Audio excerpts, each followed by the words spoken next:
beat her, but you have a lot of fun in store with those two characters, despite how awful Turbo is in this first episode. I forgot about that.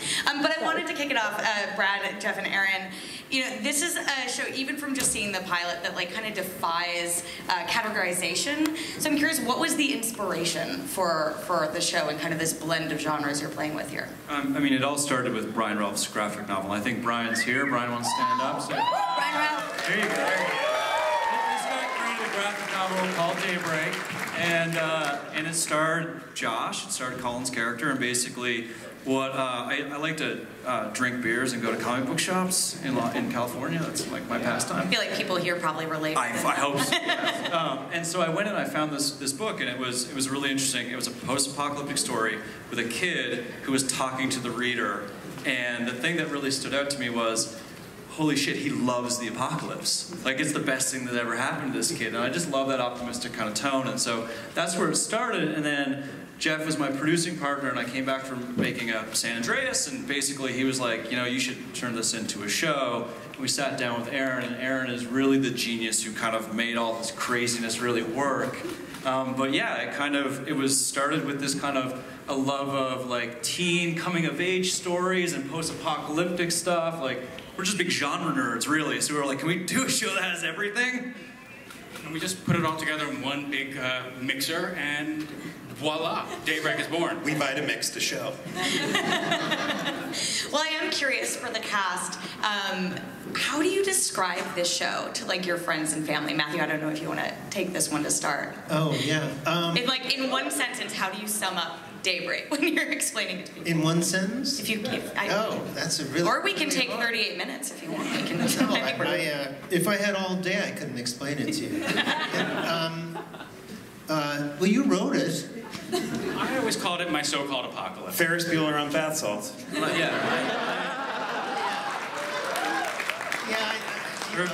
That's for the marketing people. It's not my job to describe it in one sentence. My elevator pitch has been Mad Max meets Zombieland meets Ferris Bueller's Day Off. On bath salts. Throw in a couple other great movies. You know? Does anyone else want to take a try or? You guys had some other. That was a pretty good. I think you got it. That was pretty good. That was like yeah, that's pretty good. Pretty good. Hitting the main beats. Now, Matthew, I did hear that these guys actually conceived the part of Principal Burr with you in mind, and obviously seeing the first episode, we can see how it's a loving homage to some of your incredible filmography over the years. But what was it when you got the script that when you read it, you're like, okay, I get this, I get what they're going for? Well, you know, I just read it, and I thought it was very original and interesting, good story. And, you know, the part was not a part that I had played that, you can't really tell right away what happens, but there's a good arc. And I thought it was a good part and a good script, and then I met these lovely gentlemen and signed on. So that's it. Have you guys all seen the episode before, or was that the first time you all had? That was the first time, like the full. That was the first time. What'd you think? We loved it. Yeah. I loved it. I'm over the moon. Yeah, let's try not to cry. That was the first time we saw the trailer. Yeah, Yeah. we're like blown away right now. Yeah, like literally. There's a lot going on. There are a lot of. Okay, all right. Well, we'll build up to questions down there, but I'm going to start up here again real fast. You know, in the first episode, this is a little bit of a tease of what's to come. But in the first episode, Josh is the narrator, like in the comics, right? But a couple episodes in, we get some perspective episodes from different characters as well. And suddenly, like, the storytelling device, because it's very Ferris Bueller in the first episode, but we get characters, we get, you know, a very, like, samurai anime-inspired one for Wesley, for Angelica. We get, like, a taxi driver narration. It gets very dark and stuff. So talk about why you wanted Josh, obviously the comic, but like why in the show you wanted Josh to be your point of view, point of entry, perspective character, and then what you wanted to remix by having other characters get a chance to tell their stories. Well, not to ruin anything, but ruining something. We do a handoff from episode 2 to episode 3, and Angelica is going to take over. And she says when she takes over, she says, I know you guys are all expecting that the cis white male is here to tell you the story, but now you get me. And I'm not breaking the fourth wall. My jam is Goodfellas, so we're cutting to my narration. And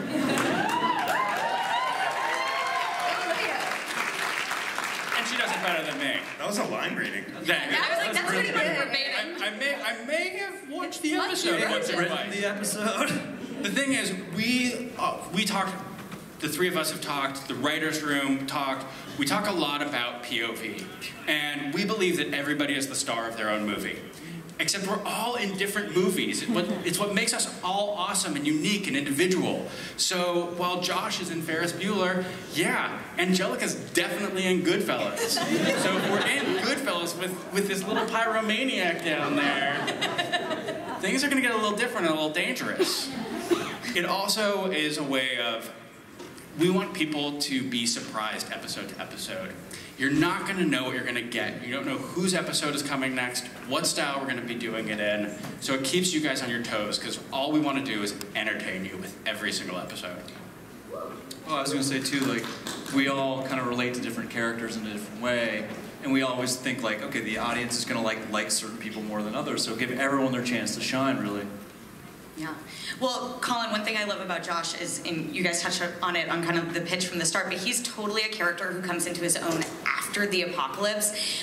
Tease a little bit of what his journey is ahead, and also you get some really fun action sequences coming up too. No, I think Josh definitely gets catapulted into the apocalypse, becomes the best version of himself quickly, and I think that when he meets the group that he does at the, that he starts to realize that this is, going to be his crew. We have quite a bit of adventures together, and I ultimately think that I don't want to tease something and give it away, but I don't know. I think that Josh has a giant arc. He's got a lot of journey to go, but ultimately he's trying to get to Sam, and this group of guys and gals are going to help him do it, and and have some fun on the way. Yeah. Now, Sophie, we definitely see in this episode, we see Sam through Josh's eyes. And for you and for our executive producers over here, talk about kind of creating that character not from her own perspective, and how much can we trust the very, loving viewpoint that Josh has on Sam? How much can we trust that that is the real Sam? I would trust nothing about this. Literally about to say that. Episode to episode, we are going to lie to you constantly. No, it's... Go for it.